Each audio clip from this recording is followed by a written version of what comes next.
Welcome, everyone, to this very special edition of our offer showcase for the Write-Tukubuli Virtual Literary Festival. Today's guest is extra special to me, not just because he has had an inspiring journey, but also he happens to be my uncle in law. And so that means two things. One, I get to brag about having a published author in the family, and two, I have to behave myself. In addition, he is also a pastor, and so you know, because you know, uh, he's a husband, he's a father, a former youth development officer, and of course, a gifted author. So, Uncle Jules, I'm glad to have you with us today. Well, it's a pleasure and a privilege. I believe it's an honor to be on the show tonight, to be on the program, because it's not often one gets those opportunities. So I cherish that one. And you being the host, of course, makes it extra special. I appreciate that. I mean, of course, for those who don't know, I grew up actually calling you Mr. Pascal, and Yeah. that name just stuck. So everyone else calls you Uncle Jules. I still say Mr. Pascal. So anyway, That's okay. uh, I know, right? So it's been interesting, knowing you growing up knowing you, and I can tell you, if I never told you before, I'll tell you no. I've always admired you, always admired your determination, your hard work, your work ethic, and your commitment to Thank you. serving the people of Dominica, serving your community. Let me just say that I remember you guys' days in Oblivals. You Yeah, know, yeah, to this day, I still talk about that was the greatest cultural group Dominica Granfor has ever seen. yeah, it was. I mean, So, it had there's a lot of potential that was in that group, and we could have gone very far, but I guess opportunities did not come by then mhm, for about advancement. yeah, yeah. But as I said, this was one of my inspirations. Looking at you guys growing up, and your willingness Mhm. to serve and so on, which actually makes me want to change the first question I had, because uh, when I told a cousin of mine that I was going to be talking to you, she was like, "Oh, Jules, really? That is so cool." And she said, "I have a question I've always wanted to ask him." Mhm. And so I'm going to start with that question instead of the first one I had. She said, um, you know, she always wanted to ask you how you decided on your career path. How was it intentional? The paths you've taken. Well, it was not intentional. It was, I guess, through inspiration and through divine direction. Right. Because I was actually getting into a lot of youth work, a lot of group work, and this was the sort of thing that motivated me a lot. And because of my involvement and the opportunities that working with young people presented in leadership development and skills development, Hmm. I was able to grow a lot in that area, and they saw the potential in me, and so I was drawn into the division because having been working as a teacher, primary school teacher then, and being involved in community groups and also in every I would find myself involved in almost all the activities that the youth division Mhm. organized in the district. So as a result of that, I became someone that they looked at for potential development, and whenever the opportunity came, they took it on to invite me to be part of the division on a temporary basis. Mhm. And I was told that I should not fear having to leave my teaching job and get into something and then have to go back, because there would always be opportunities for me to act as a youth officer, because that was what I was called in to do, an acting period for a few months, during which time one of the officer on the district was on leave. And so when that time expired, I was asked to hold on and act in another officer's position. But I was still located on the east, and I worked from Dailies right on to the Carib territory, the Kalinago territory. Mhm. So that was the whole district in which I worked. So that led me into full-fledged youth work, and it was no turning back from then. So it was not, it was not something intentional. So I guess it was by design. Mm. So that's essentially how you. So in that regard, then, what do you think, or what do you consider were your most pivotal roles, and then we can get into the writing. So, and how those roles shaped your writing? Okay, one of the key things was that you had to be engaged with young people in a lot of discussions, discussing issues, discussing leadership functions, and training was a very integral part of that. So I found myself performing leadership roles and engaging with young people in leading them in the direction that we were preparing them for, to be full leaders within the communities, not just leading the groups, but to be leaders within the communities which they exist. Mm, And that function would spread across to many areas. And so it was while being engaged with young people, having to write reports, having to write programs. I got involved in writing. Um, Also, during that time, I found a lot of inspiration by observing the relationships, observing what was happening, and I always interested in nature. I had a love for nature, so that was when my first published poem actually came out, while I mm, was on a journey to one of the communities where I had to supervise a group meeting. So that in itself propelled me into writing. And as I said, I always used to write little scripts now and then, right. get involved. One of the groups I was involved in was a drama group, which we called Mabuya, named after the the Maroon chief who was established in the Upper Grand Tour region Right. on on the way to the Lake Road. Yeah. So that was where he had his camp. So his name was Mabuya, and we had a cultural group named after him. And I was engaged with other persons in the group in writing scripts for drama pieces. Mm, So all that helped to develop. And again, the group you mentioned of Evils, yeah. I was involved in writing songs for the Mm. group.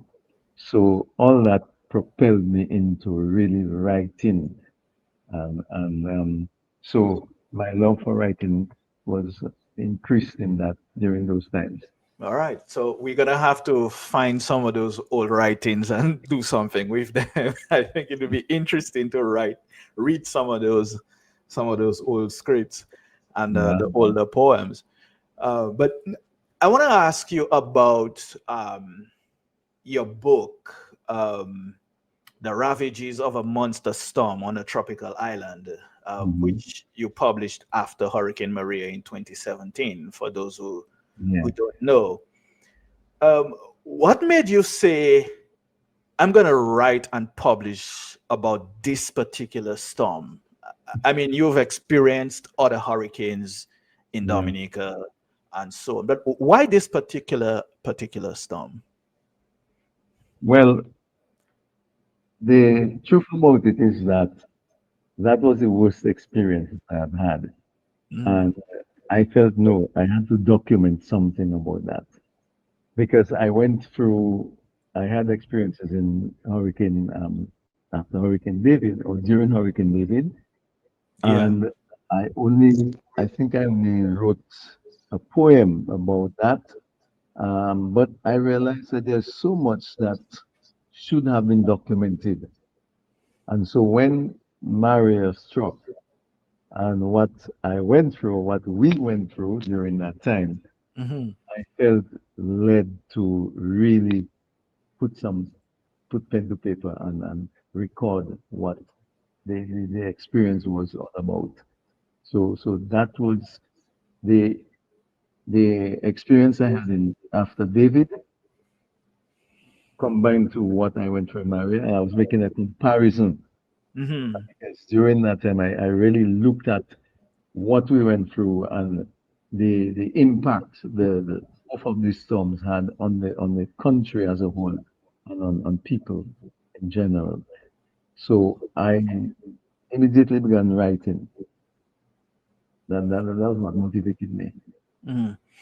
Yeah, I mean, and you are so right that we in Dominica, we do not have enough of our history and our experiences documented in written form.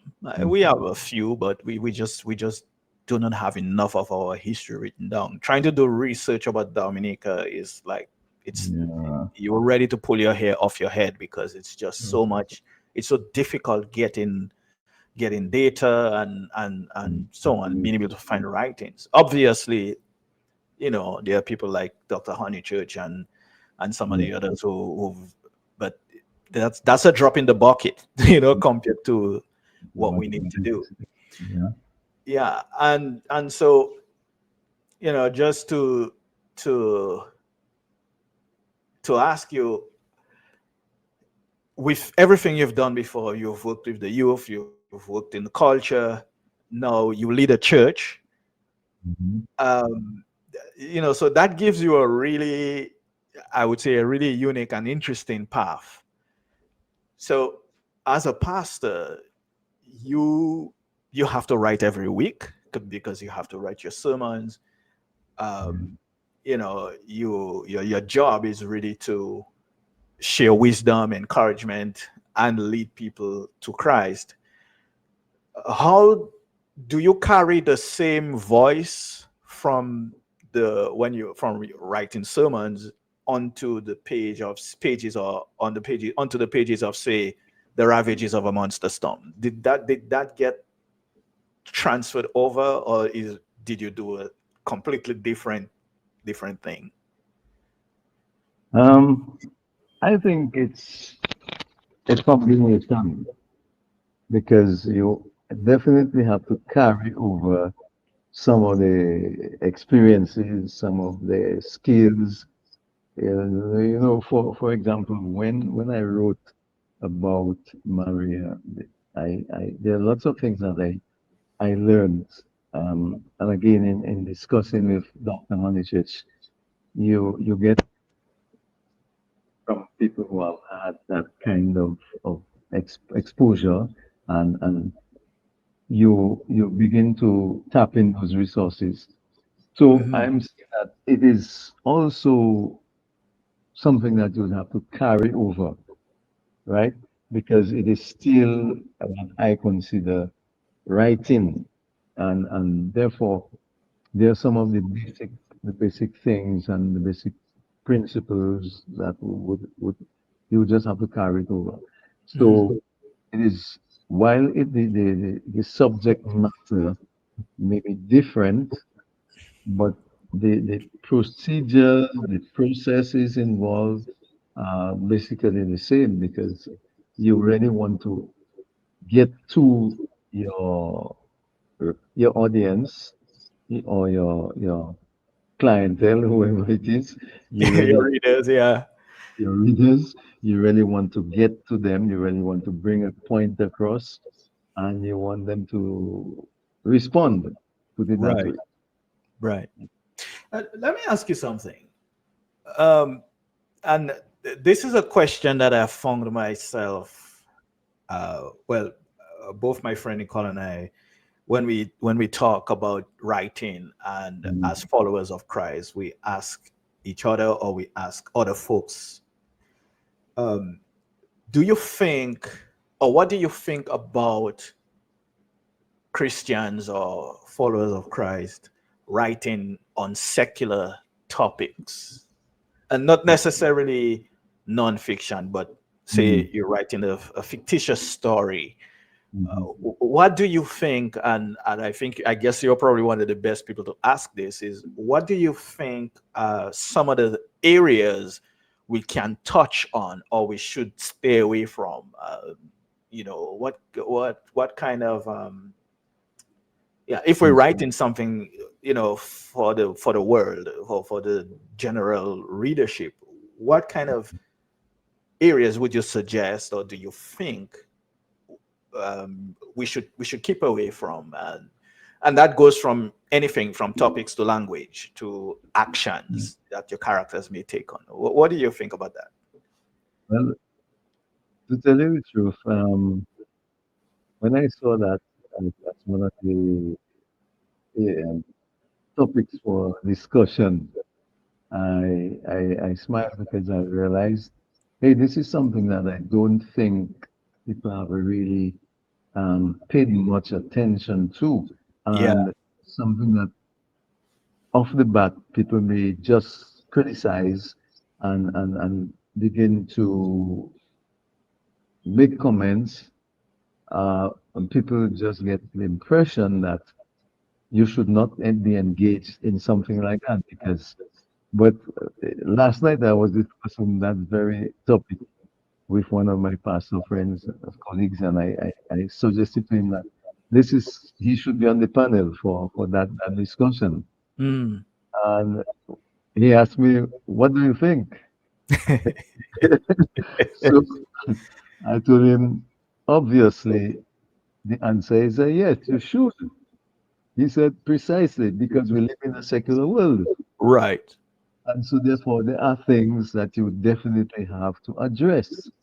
And you have to keep in mind that you are writing with the intention of correcting the wrong, with the intention of bringing across a point that would help to change the focus or change the attitude or behavior or practices of someone. Hmm. It doesn't necessarily have to be, how do you call it, drama in real life. Right. It doesn't have to be that.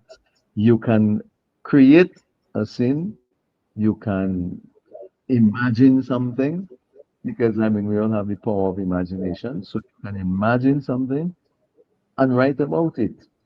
And there are lots of areas that I think Christians or people who are professing Christianity should write about, even if it is not, even if it is a secular topic. And therefore, some people may think it's a no, but I definitely, because that's how you can influence change. That's how you can help bring about change, Right. right? Right. So you use the what is existing, and when I say what is existing, I mean the some of the areas that you can think about that you could write a story about a young man, but your focus is on morality, but you Right. write that story with the intention, and so you tailor your language, you tailor your composition with that in mind. And so Mhm. you will not, you shouldn't lose focus, because one of the key things is that you're not just writing to please an audience. You're not writing, um, like I say, for the people to just to enjoy, but you want to bring across a point. You want to bring across a situation, and so Okay. you use the existing lifestyle, you use the existing what is before you to bring across that point. So yes, I strongly believe that Christians should engage, because after all the books we find on the bookshelves should not be books about how the world sees things, but we should have Yeah. about how the God sees things, you know?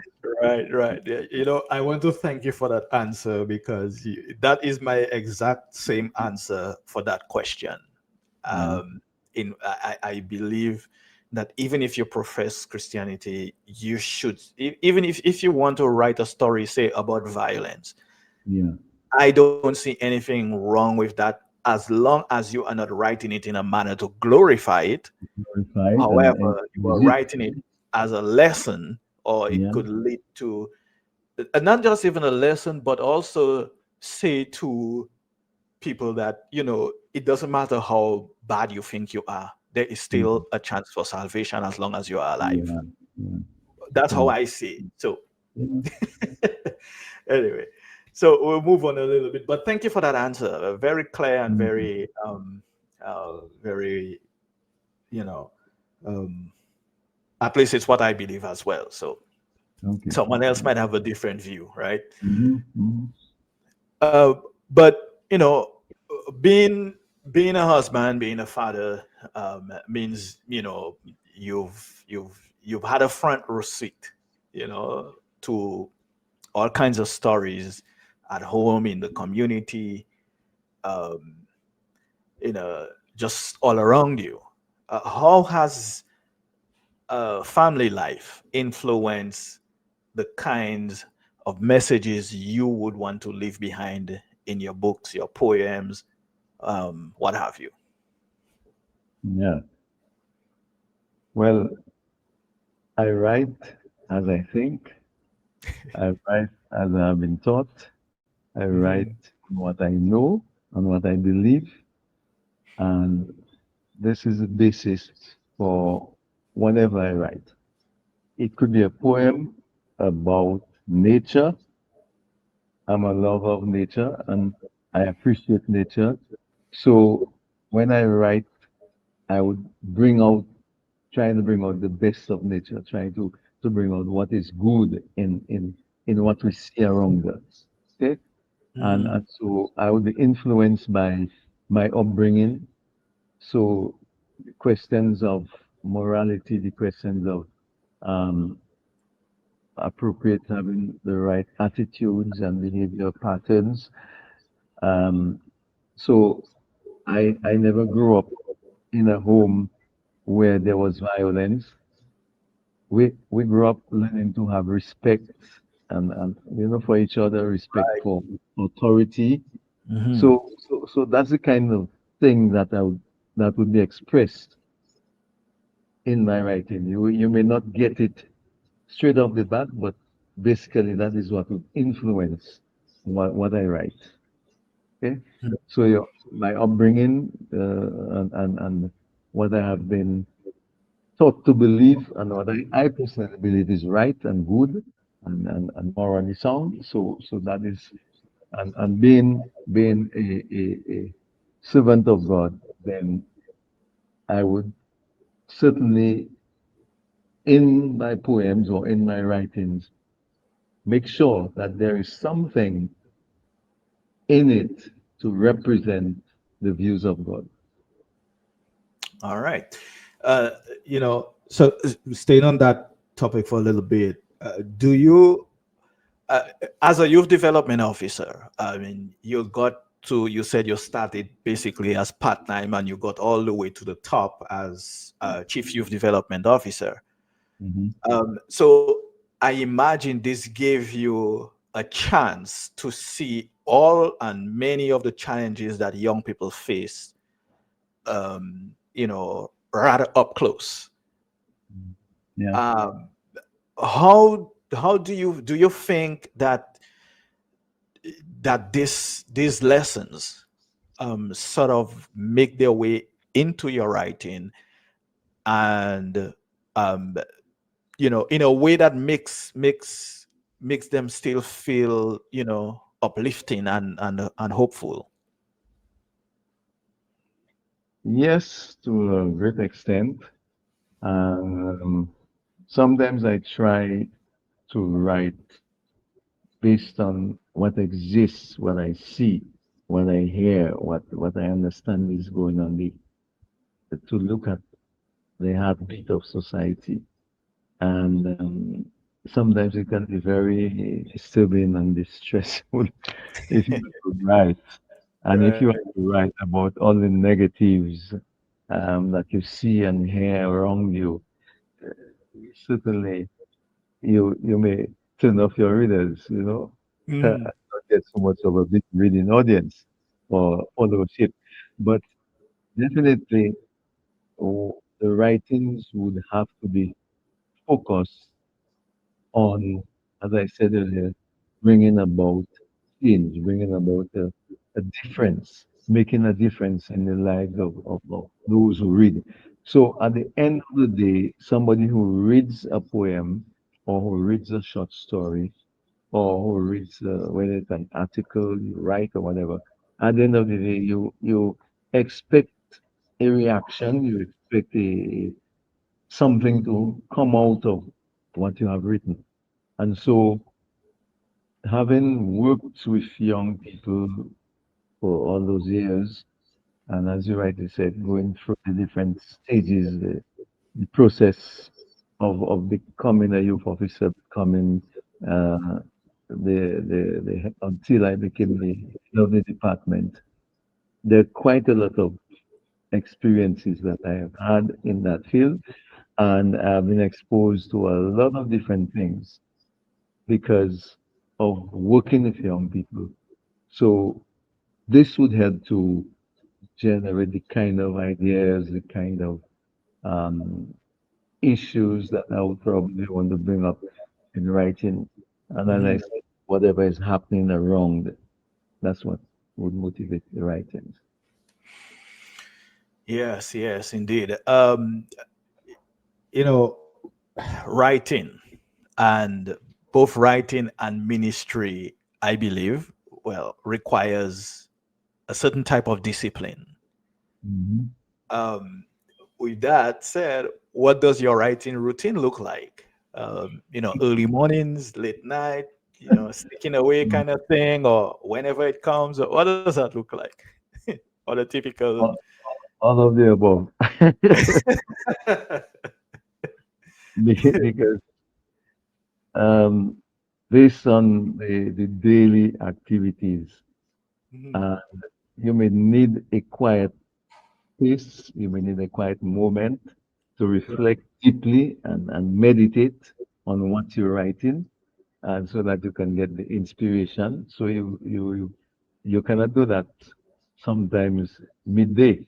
You Right. have to do that sometimes early morning or late night. And as you rightly said, it's either early morning or late night, or sometimes the location has to be changed.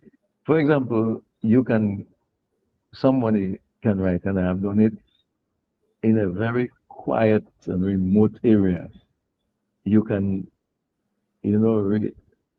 reflect deeper and get a great bit of inspiration to write because around the atmosphere is still and peaceful. And Mm. so your thinking is extended a bit. Less distracted. Yeah, yeah. Mm. Because my most um I won't say my most famous one, but my very first poem that I wrote and I received the national award for it, the first prize in the national independence competition was written in an area where I was in the forest, so to speak, in an area which was Yeah. I saw just the trees around me, the mountains, and nobody else, and that was the where the inspiration came from. So it Oh. can be the location and the time of day, but as I said, it's all of the above. Mm. Yeah. Are you do you consider yourself a planner or a prancer? You know, someone who you know where your story is gonna begin and you know where it's gonna end, or do you get inspiration and then where it ends you don't know? Sometimes it's like that. You're not sure how, you're not sure how it's going to end, and then while you are in the process, you begin to see an end coming up. You begin to see where it's heading to, and of course, it's like writing a script. You may have to write it, cross it out, write it again, cross it out, Right. and till you're satisfied that yes, that this is what it calls for, this is what you really want, and we can make sense out of it, and we can see the end from the beginning. Yeah. Mm. So plan it as well as just not being sure of how it's going to roll, how it's going to end. Both of them. Okay. All right. So I want to have a little bit of family fun. Uh, what would be one story from everyday family life that could end up in a book? And don't worry, we won't tell Auntie Maria if it's about her. Uh, hmm. Wow. Uh, And it's okay if there's none or you don't want it. That's okay. It's okay. well, well, one I some time ago I was thinking about it. Growing up as a young boy, life in the village, Mm, and the sort of um, things that we were subjected to hmm, by parents who were they meant well, but the way they went about it was I mean it's questionable, but they had a lot of good intentions, you know, right. and Yeah. so there is something that can you can write about that, and there are stories that you can relate to write a book about that. Yeah. Mm. Yeah, you're very correct.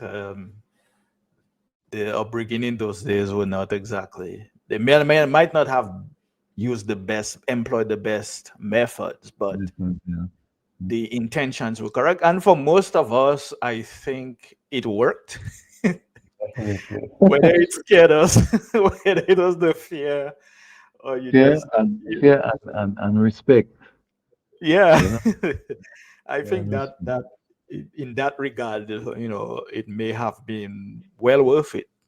But Hmm. obviously, times change and rules change, and we had to come up with different ways of raising our kids and still raising good children, Yeah.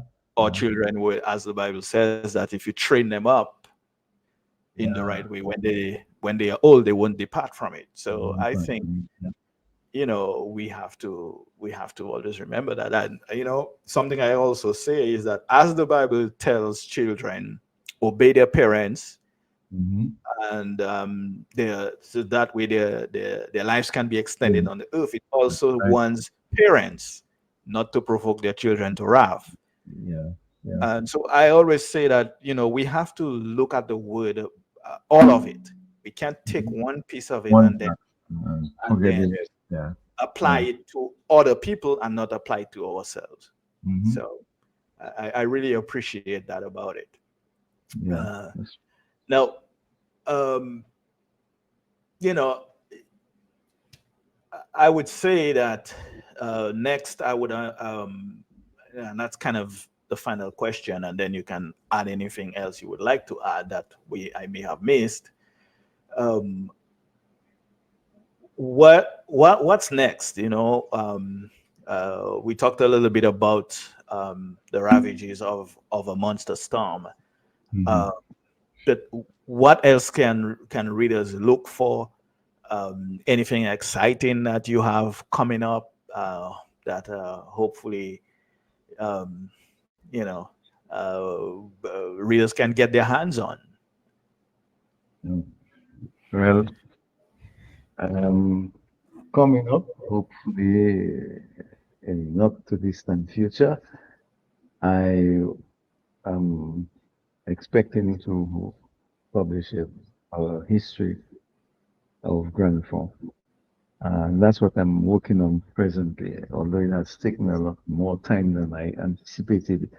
Hmm. Again, as I said, because of you have a daily routine, work this way, work that way, and in terms of time for writing, you really have to discipline yourself and balance your time and so on.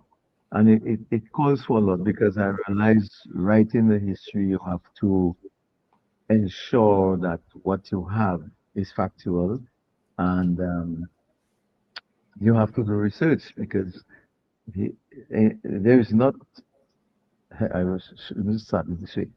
You would want to find something, but it's not documented. Hmm. So you have to do a lot more to get the information and to document it. So that has taken a lot more time than I anticipated. And so a history of Grandfather, because I believe that that would be very important for people to know their past. Certainly, Yeah. certainly, yeah, and it goes back to what we talked about earlier, that we do not have enough of our history documented, Documented, yeah, yeah. and, that's kind of disappointing. But you know, It is, and in I writing, doing the research and asking questions of the elders, mhm. there are lots of things that I found out that I grew up and I didn't know about and existed in Grand Fauna. And one would realize that, hey, this community had produced so much and there is a lot of potential within the community that has not been tapped, and maybe people don't know. Yeah, So it's a good, I think it's a good, I hope it is their bestseller.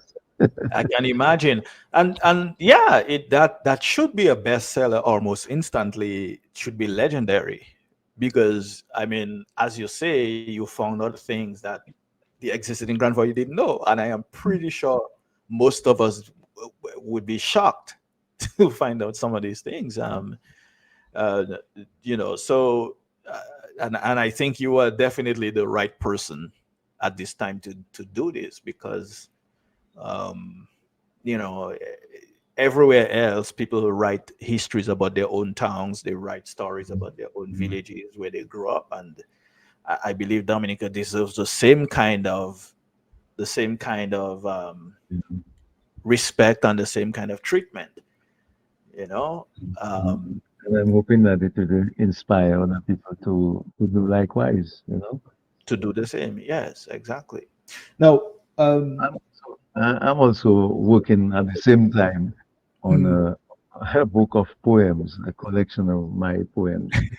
I have been writing for some time, and I'm putting together a selection of poems, and that has been a little challenge for me because I have so many poems I've written, and I'm wondering which one should I put, which one should I leave out. So I may think of doing it as volume one, and then right. come up with a volume two.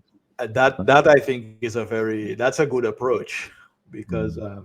you find yourself uh, challenged in terms of which ones you should publish, and yeah, Yeah. especially when they are all good and you all wonderful poems, you definitely might want to consider doing it a sort of stage release, and so on. So as we begin to wind down, what sort of advice, and I know we ask these questions to authors all the time. I don't know why. I don't know if it's even a good question, but I'm gonna ask it anyway. What would you tell, you know, uh, young people who are interested in writing, and also what would you say to people who, or readers, people who read, love to read, but also I want to take it a step further and ask, how do you think we can do better in terms of attracting young people to reading, and not just reading their textbooks, or reading a book to do their homework, but reading for fun, like it used to be back in the day. You remember our public library, Yeah. right? Mm. I spent so much time in that place. I Yes. you Yes. know I can still to this day smell the books we used to be in there. I still. So, what do you think? And so that is actually one of the reasons why I love writing and I love reading. I want to see our young people in Dominica, especially, go back to that, because that used to be, we had we had plenty of play, plenty of time running in the street, running sec and doing all sorts. But at the same Mhm. time, we also made time for reading, and we made time for writing. So, what would you say to the young people? And I suggest that they would, because you're an authority on the youth, because of so much work you've done with the youth, they would more listen to you than they would listen to me. So, All what right. would you say Uh, to the young folks and the older folks, who don't like to read it also? But just, we always too busy. Well, but yeah, I know that's a little compounded, but I wanted mm. to elaborate on that. Well, it is a challenge, really a challenge, because we are not a reading population. We do not have a really a strong reading population, in the sense that we you find people hardly read. Um, Unlike some other jurisdictions, some other countries, so you would find that the public is more engaged in reading. For Hmm. example, I always admired whenever I used to go and pass through Barbados. I would always see even some of the elderly men, um, taxi drivers, bus drivers, with the newspaper reading, Hmm. and they would always be wanting to know what's in it, what's in there. So we don't have that kind of culture here, to tell you the truth. Because books are published, and you would hardly find the people wanting to purchase a copy or read it. Because, as you rightly said, in our time, when we were exposed to the books in the library, they were fun to read, and there was always something you look forward to getting to know about the the the storyline, about the characters, that were written about. Yeah. Always wanted to find out, and also there was a continuity. There was a link, you could follow, and you could already visualize, and even come up with your own impressions. So all that helped us in terms of our own writing skills and composition skills. Hmm. Uh, Today you have a different picture. I know it is challenging, because you have everybody is glued to the cell phone, to the internet, Right. and so books on a whole are not as attractive, put it in that way, to the population, or to the populace, as in those days gone by, where you did not have the access to the internet, you did not have access to a cell phone where you could read, or you could just browse and scroll down and get information. You had to go Hmm. to the so that in itself is a challenge. So therefore, in writing, one would have to try to make whatever is written attractive as much as possible. You would have to use whatever means available to draw the attention of the reader so that what you want to bring across, they can receive it.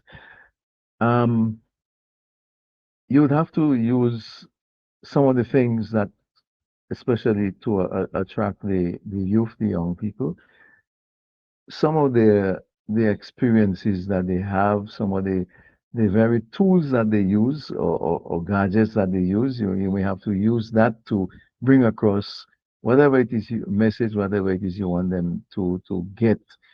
And so the hard copy is not always going to be the thing. But I know there are people who say, I want my book, I want my copy, I want to have it physical, I can read Right, it right. as against ebook or getting on the internet and reading something. So you would have to try to use those different means. So yes, in the bookstore you would find the hard copy, but also it can be available online and accessible. So then you have to think about making it as attractive as possible because there's a lot of competition. You'll Yeah. be facing a lot of competition. So whatever it is you are writing, whatever it is you are publishing, has to appeal to the readers out there, Hmm. and it's a challenge. Yeah. Yeah, yeah, it is. So you think we need things like more young adult, when I'm really talking specifically about our society, the Mhm. Dominican society. Do you think we need a lot more YA, or as they call it, or young adult type material?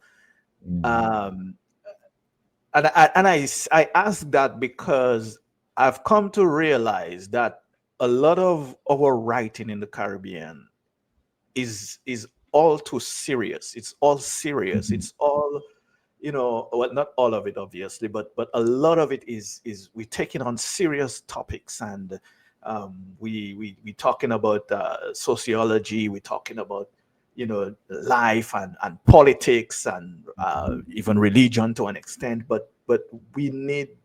Do you think we need more books in the fun that the young folks can read, or that will make them interested in reading for fun, kind of like when we Mhm. had the American books like the Hardy Boys and the Nancy Drew Yeah. and all of Mhm. that stuff.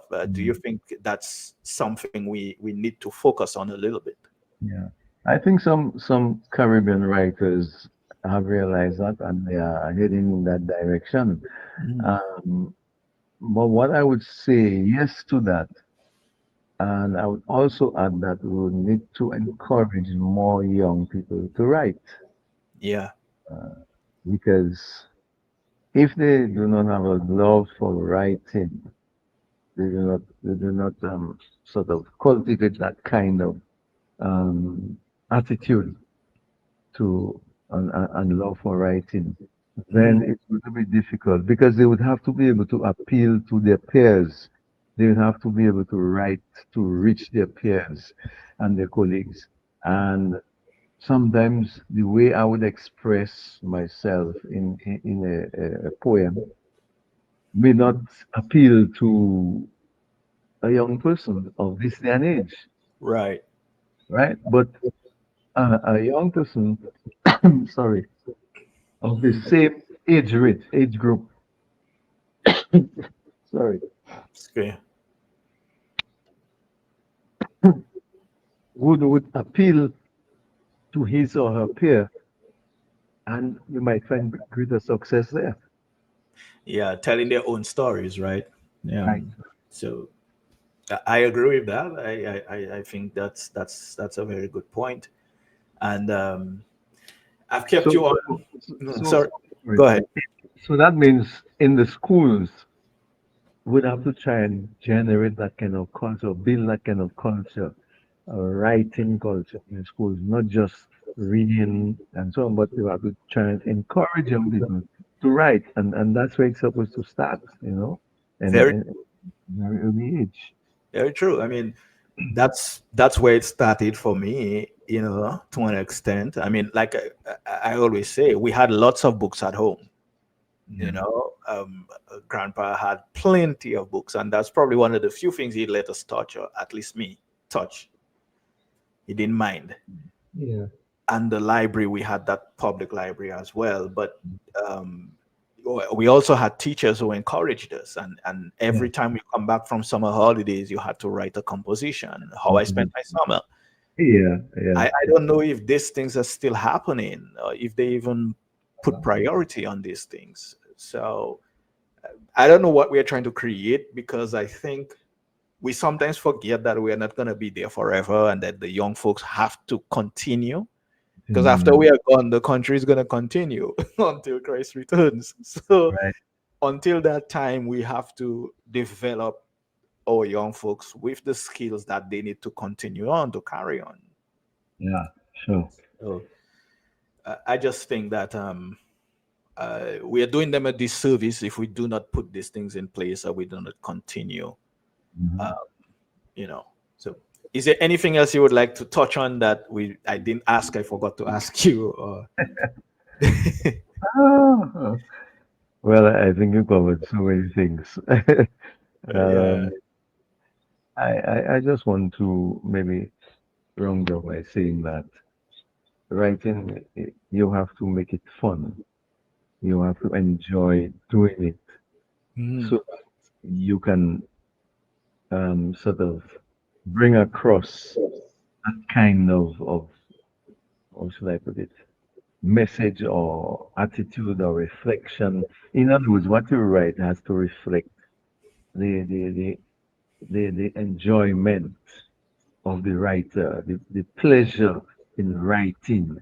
So you will also that will be translated to the reader, and so the reader will begin to put himself or herself in the place of the writer, and begin to enjoy what he or she is reading. So Mhm. it is an art, it is a skill, it is a discipline, and there are quite a lot of things that you can learn. There are different forms of writing, there are different um, manners or procedures in getting things done, but in all, at the end of it, what you really want is for the reader to enjoy, and whatever it is that you're trying to bring across, that you would have succeeded in doing that. It's like communication, right? Yeah. Yeah. Well, profound words. And this is where we are going to leave it. This has been another author showcase. And this has been such a meaningful and important and fun conversation for me, especially. And Thank you. so, Uncle Jules, Mr. Pascal, Whatever. thank you so much for sharing your journey with us, as pastor, husband, father, and of course as author. And this shows that your story shows how faith, family, and storytelling can come together in ways that inspire not just your readers but everyone around you. Yeah. And for those listening, the book is called The Ravages of a Monster Storm on a Tropical Island. And so, oh yeah, before I let you go, how could I forget, just tell folks how they can find your book, uh, and any other writing. How can they get their hands on a copy, especially those of us in the diaspora? Or how do we get a copy of them? Well, that's my issue now because I'm going to try to get it done through Amazon Okay. because when I wrote it, when I got it published, I did all my sales. I got all the copies down to Dominica, and I did all my sales, and I sent some across to people in England, in Canada, and so on. On the local bookstores. And right now, I have none. Jays doesn't have any more. Mm. So I need to reprint. I Oh, need to get some copies done because I realize that people have been asking about it, and I know that you and I have to have some conversation as to how we can get it. yeah. Um, because not too long ago, I was looking at the manuscript, the whole thing. I say I need to discuss with you all to see how I can get it reprinted and published through Amazon. So Certainly. right now, it is not available anywhere. No, Mm. I don't even have more copies to sell. Oh, wow. Well, So I guess that's a good thing. It says you have a bestseller on your hands. You run out of copies, right? yeah, definitely it was good. Yeah.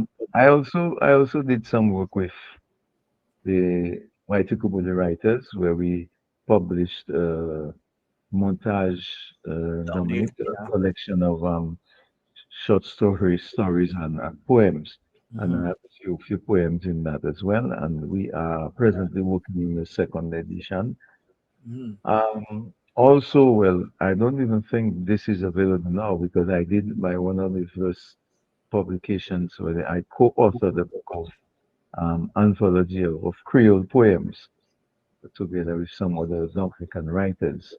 And we are supposed to. I am a member of KEC, the Committee Poetry Creole, Right. and we are supposed to be working on a second edition of an anthology of Creole poems, but that has not gone very far yet. Hmm. Yeah. Wow. That is, So and I'm still new in the business, you know. yeah, it's okay. It's okay. Plenty of us are still just have still just gotten our feet wet, but Yeah. certainly that's good that you are busy, in terms of the writing process and getting things done. And I myself, I still haven't gotten a copy of the Ravages of the Monster Yeah. Storm and so Yeah. on. So Yeah. On it's that, probably we don't time to work on that. Mhm. Of course, again, thank you so much for joining us. And to the audience, thank you for joining the special offer showcase. Until next time, keep reading and keep writing. All right. It was a pleasure. All right.